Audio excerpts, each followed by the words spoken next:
এই যে ডাঙৰ ডাঙৰ কোম্পানীবিলাকে আমাক কিছুমান ইনষ্ট্ৰুমেণ্ট দিয়ে, সেই ইনষ্ট্ৰুমেণ্টবিলাক আমি একচুৱেলি ইউজ কৰিব পৰা মানুহ হয়নে নহয়, এইটো নভাবাকৈ প্ৰথমে সেইবিলাক সোমাই দিয়ে।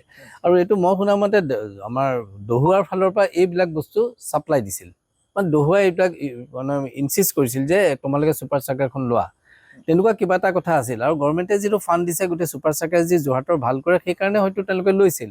কিন্তু মই সেই কথাটো সদায় সন্দেহ কৰোঁ, এই যিবিলাক ছুপাৰ চাৰ্কাৰ জাতীয় যিবিলাক ইনষ্ট্ৰুমেণ্ট আছে, মডাৰ্ণ ইনষ্ট্ৰুমেণ্ট আছে, সেই ইনষ্ট্ৰুমেণ্টবিলাক ব্যৱহাৰ কৰাৰ কাৰণে 2-এজন মানুহ লাগে। সেইটো প্ৰথমে ট্ৰেইন কৰি সেই মানুহক ইয়াত দি দিবলৈ পেলাই এবছৰমান ৰাখিব লাগে। এবছৰ ৰাখিলে আমাৰ মিউনিচিপালিটি ৱৰ্কাৰেও সেইবিলাক কৰিব পাৰিব। 1 কিলোমিটাৰ 27 লাগিলে তাতকৈ আমাৰ জেনেৰেল মানুহে কম কৰিলেও ইয়াত ইমান কম টকাত চাফা হৈ যাব। কিন্তু এইবিলাকৰ পৰা কিছুমান হয় ডাঙৰ ড্ৰেইনবিলাকত কেতিয়াবা কিছুমান বস্তু ছুপাৰ চাৰ্কাৰে তাক চাক কৰি উলিয়াই আনিব পাৰে, সেইবিলাক সুবিধা হয়। কিন্তু আমাৰ একচুৱেলি মই সেইকাৰণে ভাবোঁ যে কেতিয়াবা ইনষ্ট্ৰুমেণ্ট এটা চৰকাৰে আমাক দিয়াৰ আগতে যোৰহাট ইজ কম্পিটেণ্ট হয়নে নহয়, এইখন চলাব পৰাকৈ যোৰহাট মিউনিচিপালিটি কম্পিটেণ্ট হয় নে নহয়, সেইটো এবাৰ ষ্টাডি কৰিব লাগে।